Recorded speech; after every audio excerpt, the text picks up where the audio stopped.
Sejam todos muito bem-vindos a essa nossa jornada de imersão sobre saúde mental e NR01. Eu estou muito feliz de estar aqui com vocês. Eu me chamo Jéssica Gonzalez, eu faço parte do time de estratégia clínica do Wells. Sou coordenadora de gestão de saúde e a gente vai bater um papo bem exclusivo a respeito dessa temática que é bem importante. Já aproveitando esse momento me autodescrevendo, eu sou uma mulher branca, dos olhos claros, verdes, ruiva. Estou vestindo um macacão preto com bolinhas brancas e estou dentro de um ambiente corporativo. Mas eu não estou sozinha hoje para bater esse papo, estou com pessoas incríveis e de peso para a gente falar sobre esse assunto. Eu gostaria muito que elas se apresentassem. Bem-vinda, meninas, bem-vinda, Natália, bem-vinda, Eliane. Obrigada. Por favor, se apresentem. Gente, eu sou a Natália, trabalho aqui no Well Hub faz aproximadamente 9 anos já. Sou uma mulher branca, estou vestindo uma roupa off-white, uma calça e uma blusa, tenho olhos castanhos, cabelo castanho escuro com uma franja. Super feliz de estar aqui com vocês, que nem eu falei, já faz bastante tempo que eu trabalho aqui no Well Hub com essa temática. Hoje eu lidero times de desenvolvimento organizacional, employer branding, comunicação interna, cultura, engajamento e diversidade e inclusão. Bastante coisa. Bastante trabalho. Eu sou Eliana Cascales, consultora de recursos humanos da empresa Nokia, responsável por benefícios e por bem-estar. Sou uma mulher branca, cabelo castanho claro. Hoje eu estou vestida com uma camisa marrom e uma calça bege clara. Prazer estar aqui para falar um pouquinho sobre a R1 e as medidas que estamos fazendo voltadas à saúde mental. Meninas, sejam muito bem-vindas. Acho que esse bate-papo vai ser bem enriquecedor a partir de agora, mas eu gostaria de falar um pouquinho de mudanças. Eu acho que esse é o ponto principal, né? A NR01 veio com uma mudança muito grande, mas essa mudança não veio de agora.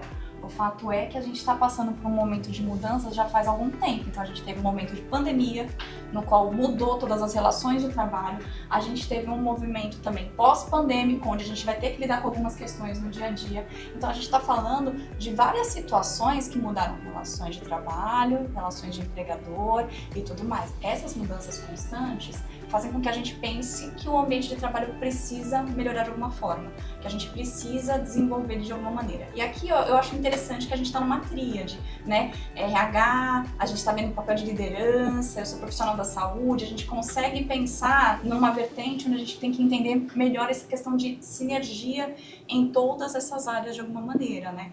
E falando um pouquinho da minha expertise, eu vejo assim o SESMIT, que é o Serviço Especializado em Segurança e Medicina do Trabalho, ele estava muito distante da realidade dos riscos psicossociais, que é o que trata, né, nessa mudança onde pegou na NR01 mesmo.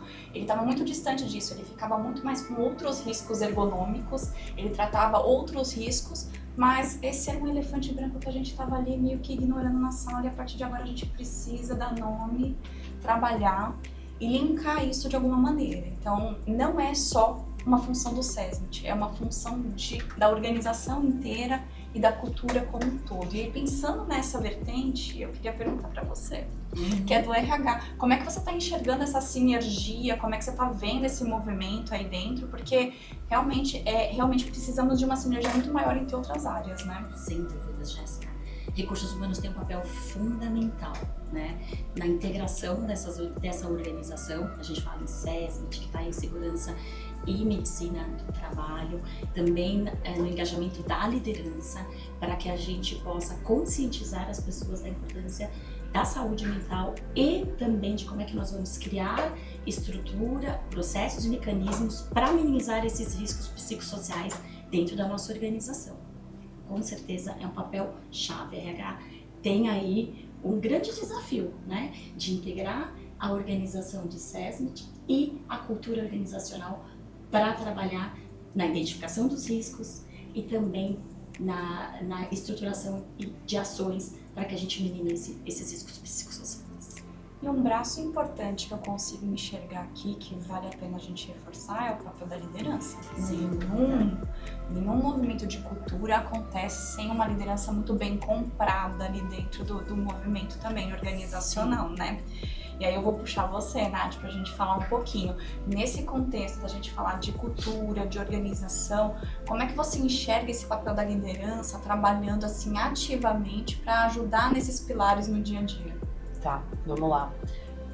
Eu acho assim, a liderança ela tem que ser o exemplo, né? Ela tem que inspirar e tem que, de fato, liderar por exemplo, que é um clássico, né? Mas para mim esses líderes, eles são mais do que gestores, né? Eles, de fato, são a personificação da cultura ali desse ambiente de trabalho. Então, esse papel, ele vai muito além de supervisão de tarefas, gestão de recursos, ele vai de fato como que eles vão moldar esses ambientes de trabalho, e aí através de uma comunicação eficaz, feedbacks construtivos, reconhecimento de bom desempenho. Então, para mim, essa cultura de promoção, de confiança, junto com algumas habilidades aí que para mim são cruciais para líderes, que são ter empatia aí como uma fortaleza, inteligência emocional, que também os deixe confortáveis, preparados para de fato poder dar suporte para esses colaboradores em momentos mais desafiadores ali, tá?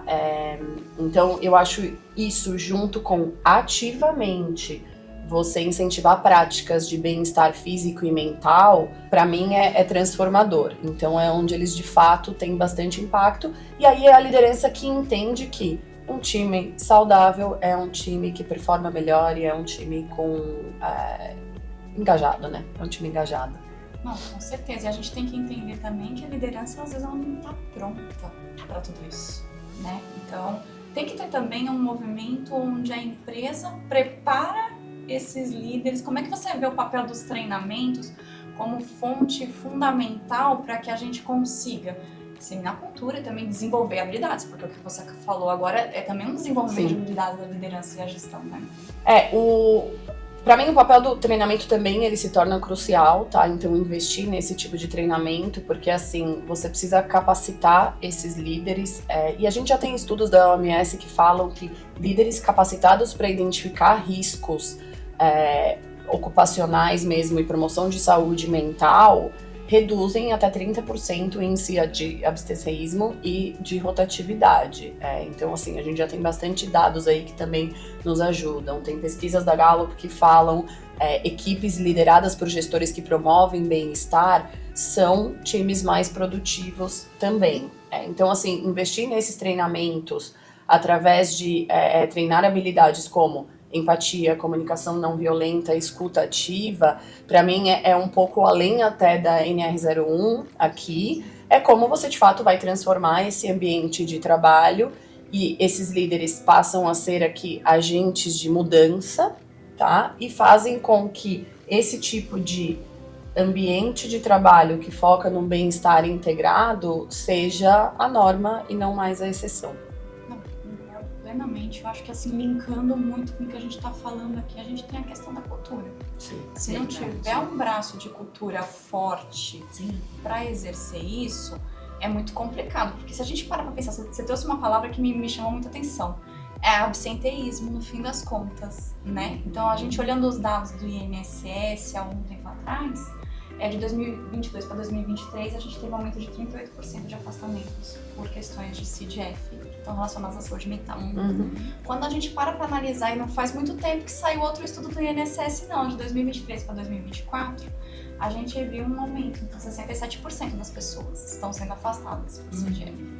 Então, a gente está falando de sinergia entre áreas que são extremamente importantes. E aí, eu queria bater com relação ao papel da cultura. Porque aqui a gente está falando que líderes treinados funcionam, mas se não tiver um braço de cultura e política bem aplicado, não funciona, né, Elina? Exato. Aí que entra o nosso grande desafio e o papel-chave de recursos humanos, né, em trabalhar essa cultura, que seja uma cultura que promova o respeito, né, que promova o equilíbrio e o bem-estar dos nossos colaboradores, que, afinal de contas, o que é uma empresa sem um capital humano bem, né, disposto, se sentindo respeitado e com poder de fala e de escuta à disposição de uma empresa. Sem falar que a gente tem que engajar essas pessoas, os nossos líderes também, para esse incentivo de uma cultura aberta, né, em que as pessoas se sintam felizes e que tenham espaço para equilíbrio entre vida pessoal e profissional, né? Porque a gente quer que as pessoas fiquem e que elas decidam ficar. E o ambiente, com certeza, é a chave de tudo isso, né? E cultura, com certeza, é o nosso percursor, uma cultura de respeito. É isso que a gente tem que cuidar. Me conta um pouquinho o que vocês falam lá dentro da Nokia para poder trabalhar isso no dia a dia. A Nokia é uma empresa de tolerância zero a qualquer discriminação, tá? Então as pessoas... Isso é um ponto importante. Isso é um ponto muito importante. Então a gente tem muitos programas de incentivo à diversidade, de promoção do bem-estar, onde a gente traga as pessoas para realmente se sentirem pertencentes e de terem espaço para se colocarem, né, de terem a voz ativa. Então a gente tem um programa que se chama Nokia for All, onde nós trazemos justamente a temática das diferenças. E a inclusão é um dos pontos chaves para que a gente tenha aí maior troca, né? E a empresa cresce com isso, todos nós ganhamos com a troca. E quando a gente fala de incentivo à diversidade, está desde a porta de entrada, na contratação, aos programas de capacitação, de liderança e também grupos de trabalho, onde nós temos o grupo de gerações, que vai tratar de etarismo, PCDs, um grupo de etnia, de raças. Então, são várias vertentes onde a gente traz as pessoas a oportunidade de construírem discussões, painéis, rodas de conversa, debaterem sobre o tema e de a gente conhecer, né, o tema e justamente dar voz a essas pessoas e implementar medidas onde a gente precise que sejam corretivas, que a gente precisa implementar. Além disso, a gente tem também algumas políticas de promoção de bem-estar. Então, o contrato híbrido, onde as pessoas podem ter, né, flexibilidade de horário, flexibilidade de trabalhar de casa. Então, o que a gente está tentando é justo implementar um ambiente em que as pessoas queiram ficar, né? Então é uma escolha. Estar na Nokia tem que ser uma escolha. E isso a gente nota pelo tempo que as pessoas passam na nossa empresa. Eu entrei como estagiária e continuo lá, então eu escolho todo dia estar na Nokia. Isso é bárbaro. E quando a gente for falar de risco e de NR01, a gente vai dizer, poxa, mas a gente já pratica essa promoção de inclusão, de bem-estar, e isso é fundamental que as empresas façam, né? Porque além disso é pensar que nós estamos tratando de capital humano, que é o mais importante dentro de uma organização, né? Então isso é bárbaro. Mas eu tenho muitas outras coisas a citar. A gente tem a licença paternidade estendida, então os pais podem escolher ficar até 1 ano com os seus filhos no nascimento. Nós temos tolerância zero a qualquer discriminação, então canais específicos de compliance para as pessoas terem voz e se manifestarem anonimamente. Então, tudo isso faz parte da cultura que a RH está aí sendo um precursor junto com outros times da organização, porque ninguém faz nada sozinho. E, principalmente os líderes, né, como você bem colocou, que são o nosso braço direito nesse protagonismo, com certeza. E isso que você trouxe é super interessante, porque, na verdade, quando a gente fala de cultura de bem-estar, o bem-estar ele não tem uma fórmula, né, exata. O meu bem-estar é diferente do seu bem-estar, e aí te ouvindo, a gente tem políticas bastante até parecidas nesse sentido de promoção de ambientes aí que focam no bem-estar mais integrado, mas é isso, para algumas pessoas é a flexibilidade de horário, é a modalidade de trabalho, para outras, né, para mães, pais, etc., pode ser a licença paternidade estendida. Então eu acho que esse olhar um pouquinho mais holístico do que funciona, tal, é um grande desafio, né, para nós, RH, e para mim a gente está aí como fornecer políticas, ferramentas, medidas corretivas, claro, para a gente garantir que isso aconteça, mas aí tem a responsabilidade da liderança de novo. É o líder que personifica tudo isso, são as pessoas que vão fazer isso acontecer. Então o RH está aqui para dar todo o suporte, e é o nosso papel, mas a gente conta muito com esses líderes que de fato se tornam responsáveis por essa mudança. Isso aí. E aí a gente está vivendo no momento agora de prevenção também, né? Essas coisas não surgiram agora, é muito o que você falou. Agora estão sendo nomeadas, estão trazendo dados. Eu sou psicóloga por formação, me formei há mais de 20 anos atrás e meu TCC na época foi sobre burnout. E era exatamente do tipo assim, qual que era a diferença do burnout com depressão ou com síndrome do pânico. Então assim, esses assuntos eles vêm sendo conversados há muito tempo. Eu acho que agora é o momento de, gente, não é negociável. A gente precisa olhar, a gente precisa conversar sobre isso. E quem não está fazendo vai acabar ficando para trás mesmo, vai perder talento.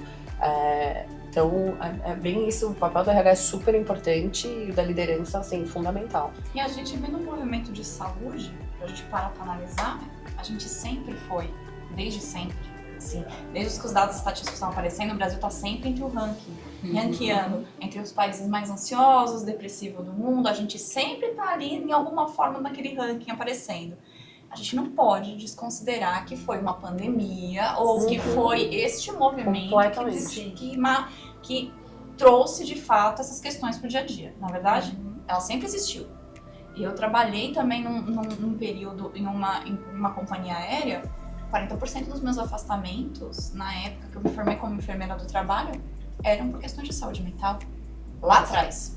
Então, assim, você ignorar a questão da saúde mental do trabalhador é um caso um pouco complexo demais. A gente entende que nem todas as questões relacionadas à saúde mental do trabalhador, às vezes, tem a ver com o ambiente de trabalho. Claro, sim, com certeza. O indivíduo é biopsicossocial, então Exato. assim, estou sentada aqui para trabalhar, estou conversando com vocês, mas também estou pensando no que eu vou ter que fazer mais para frente, a hora que eu chegar em casa, os meus problemas pessoais, então as pessoas não conseguem mais dividir, isso não existe, na verdade, essa divisão nunca existiu, e a gente pensava que ela existia, a gente colocava um limite nela, mas a verdade é que a gente tem que entender que esse movimento é cada vez mais natural. Então aqui, por exemplo, dentro do Hub do Wells, a gente também utiliza o trabalho híbrido. Então, muitas vezes a minha casa está invadindo o meu trabalho está invadindo a minha casa.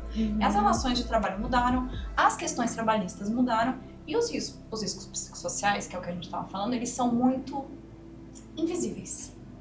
Diferente dos outros riscos, eles estão na sutileza. E se a gente não treina as pessoas para observar essa sutileza, tipo, quando acontece um assédio, quando é ou não é um assédio, o que eu aguento como pressão, talvez você não aguenta como pressão, vai muito no individual, que foi o que a Nath falou. Então não existe receita de bolo quando a gente está falando de saúde mental. Eu acho que essa é a grande dificuldade. Existe o que funciona para você, existe o que funciona para cada empresa, né? A gente sabe que cada empresa tem o seu jeito, a sua cultura, mas eu acho que um ponto super importante que a Liana trouxe aqui é você ter ambientes propícios até para isso não se tornar um tabu. Então, para ter um ambiente seguro para que as pessoas compartilhem, isso também traz uma cultura de bem-estar um pouco mais duradoura, porque é um pouco o que você falou, você vê há muitos anos atrás já existiam esses afastamentos e tal, mas a pessoa tinha vergonha de falar ou porque estava afastada. Então, assim, também tem a questão, a comunicação, esse espaço de fala, esse senso de pertencimento, e isso é custo zero, né, gente? Não tem desculpa, né? Não é eu não tenho investimento para... Você pode começar de formas bem simples e de baixo custo a criar esses ambientes e isso já tem um impacto super importante também. Sim, achei muito interessante a sua fala, Jéssica, quando a gente fala de que as pessoas não têm como dissociar o profissional do pessoal, né? É óbvio que existem impactos diferentes, né? Um trabalho extremamente estressante vai impactar a tua vida pessoal, mas o que a gente tem que pensar é como é que nós estamos abrindo espaço na nossa empresa para isso.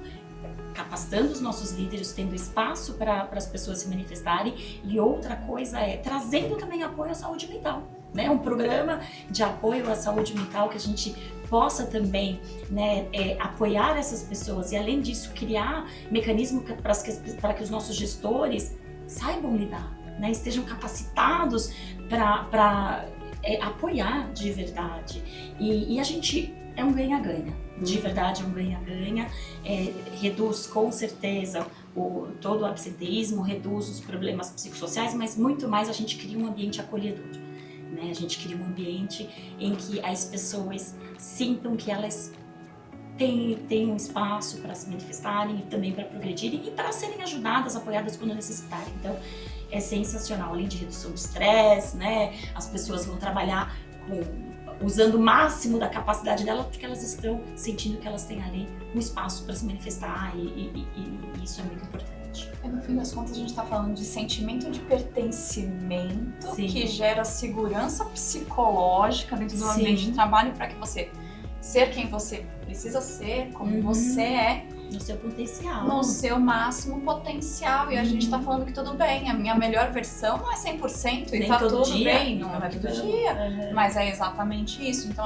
essa sensação de promoção de bem-estar dentro do ambiente de trabalho é o grande diferencial e é onde as empresas ganham em reter todos os talentos. Eu estou resumindo o que vocês estão falando aqui, basicamente. Sim. Reter todos os talentos, conquistar novos talentos no mercado também. Sim, porque eu acho atração que de talentos. não Se- é se verdade, você retém, você perfeito, atrai. perfeito. Eu acho que é um pouco isso, Exato. né? As pessoas hoje, elas vão buscar, elas vão ver qual que é o tempo de casa de cada empresa.